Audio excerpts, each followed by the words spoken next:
All right, I'm going to go ahead and get started then. Good afternoon. My name is Ian Johnson. I'm the Deputy State Historic Preservation Officer for the state of Oregon.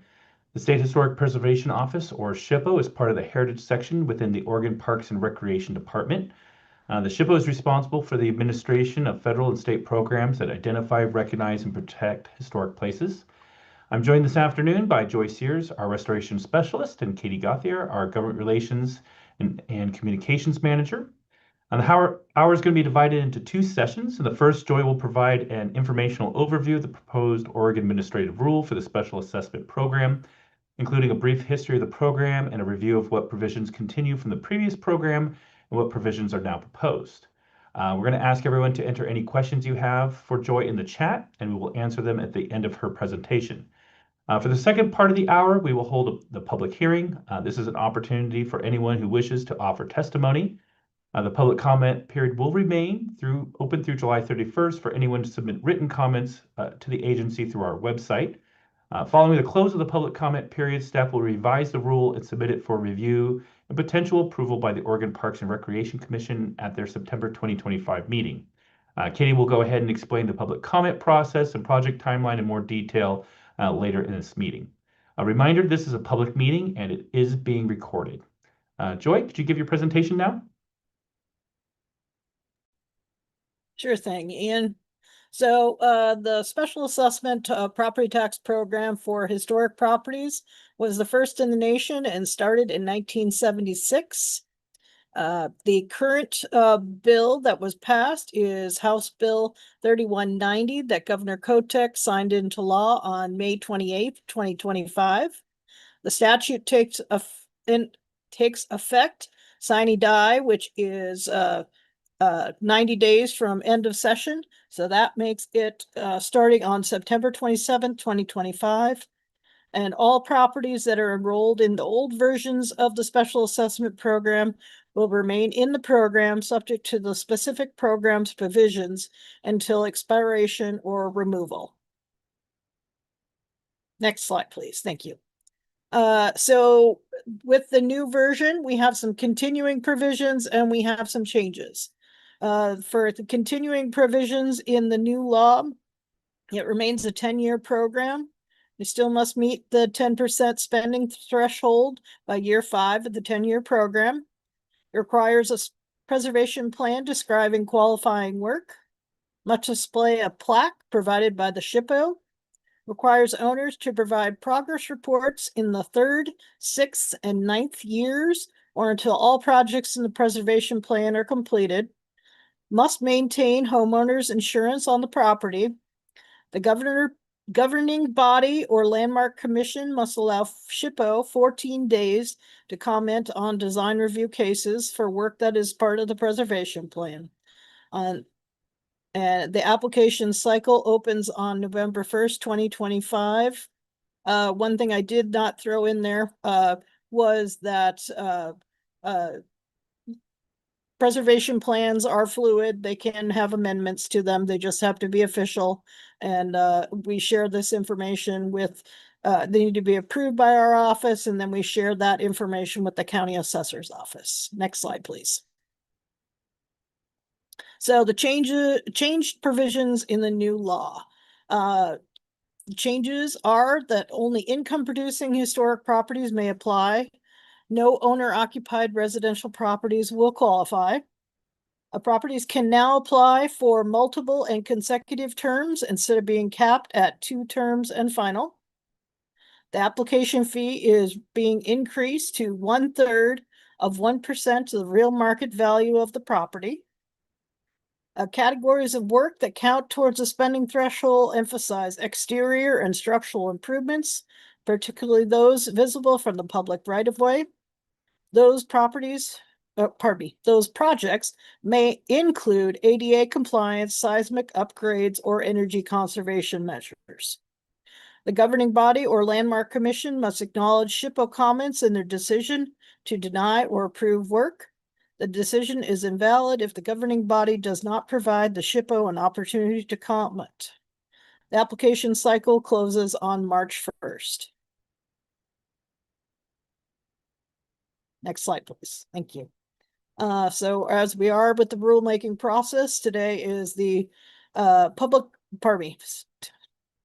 comment is open. It started July 1st and will close at July 31st at 5 p.m.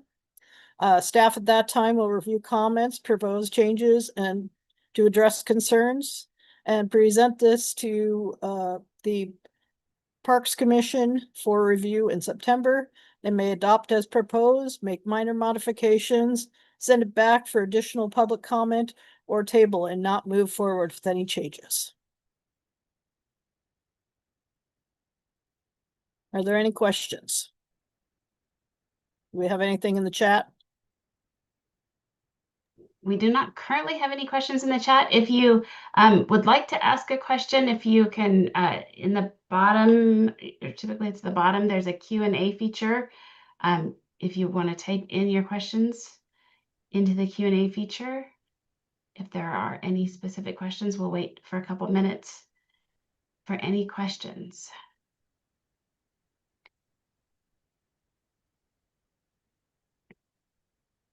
And if there aren't questions, then we'll turn it back to Ian.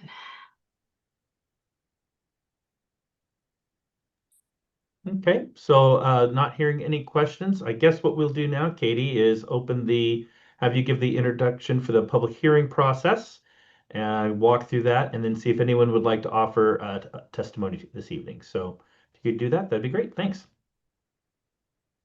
Great. Make sure. So the process for the public hearing, the hearing is an opportunity to provide public comment. There are no decisions that are made at this hearing. Each person will have 3 minutes to comment, and the commenters will be called on. You can use the raise hand feature if you'd like to comment, and then I'll call on you as you raise your hand. And then as Ian had said earlier, the meeting is recorded and it will be posted on our rulemaking website. And if you don't wish to comment, you can continue to listen or log off as you wish. So I do have a script that I need to read to make this an official public hearing. So this hearing is now in session. It is being recorded to maintain a permanent record. My name is Katie Gauthier, and I am the hearing officer. Today is Wednesday, July 16th, 2025, and the time is 4:08 p.m. The purpose of this hearing is to provide an opportunity for public comment on the proposed change to Oregon Administrative Rule 736-05001 to 736-050140 by the Oregon Parks and Recreation Department regarding updates to the Special Assessment for Historic Properties program. The agency invites comments about whether other options should be considered for achieving the rule's goals while reducing the negative impact on business. In addition to presenting oral comments at this hearing, anyone may submit written comments until 5 p.m. on July 31st, 2025, which is the close of the public comment period. Comments received after that close of the public comment period will not be reviewed or considered by the agency unless the agency decides to extend the public comment period for everyone. Send comments to the public comment mailbox or the State Parks office. Those addresses are going to be posted on the PowerPoint slide on the screen. Okay, they're right there on the PowerPoint slide. OPRD will not respond to questions during this hearing any longer. After the close of the public comment period, staff will prepare a report to the agency, which will be available from the agency upon request and will be presented to the Parks Commission as they consider adoption of these rules. If you have any questions, please add them as part of your testimony.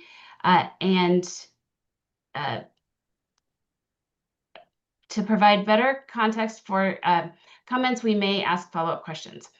To respect each speaker, everyone has been muted, and we ask that you limit your comments to 3 minutes. Again, you may submit your comments up until the close of the public comment period. When it is your turn to comment, we will allow you to unmute, and a timer will appear on the screen. Is there anyone that would like to provide a public comment? Please use the raise hand feature.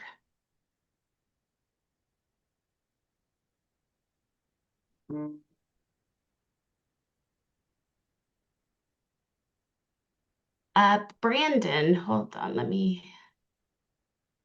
Brandon, you can unmute. And hold on, let me get this.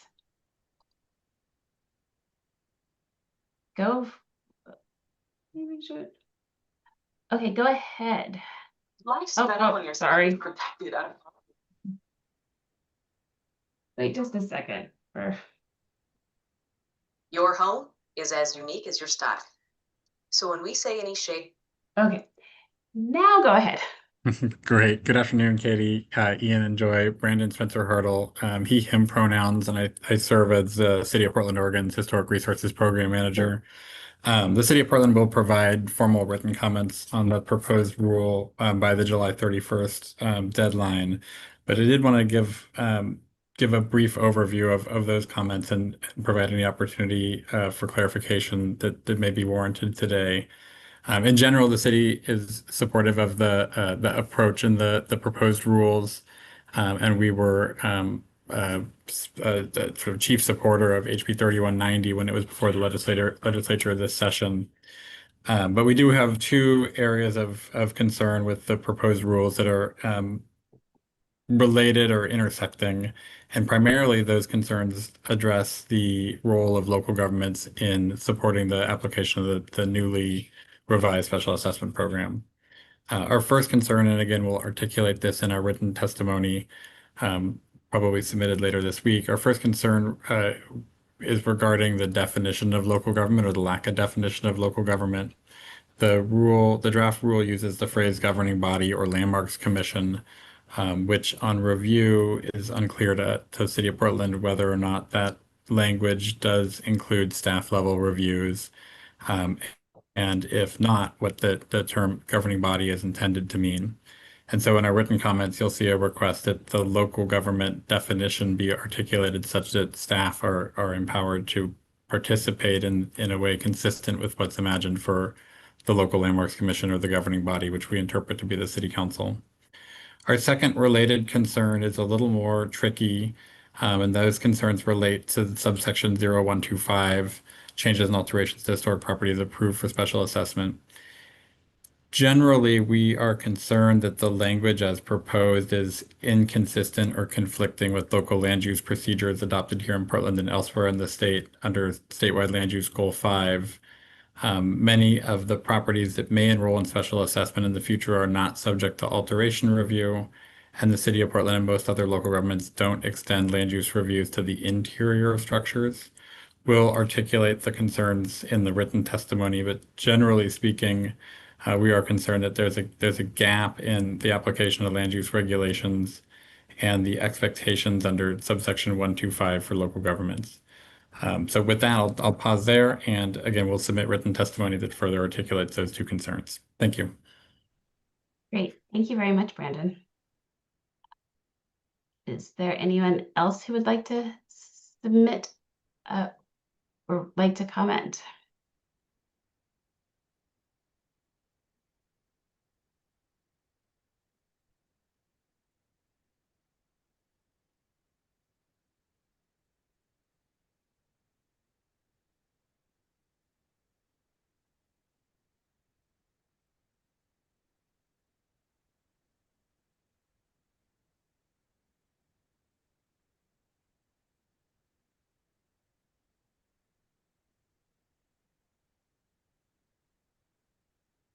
Okay, well, seeing no one, then we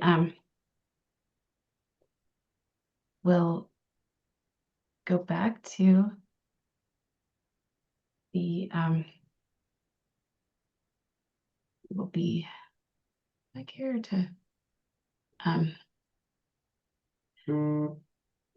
that concludes our public hearing. I will go back and put this one slide up. Sorry. Let me get this thing to stop. We're just gonna put this up here. I just want to make sure everybody has the exact dates. But if you would like to provide any public comments, you can do it by July 31st at 5 p.m. Other than that, the public hearing is concluded, and we thank you for joining us this evening. I'm going to stop the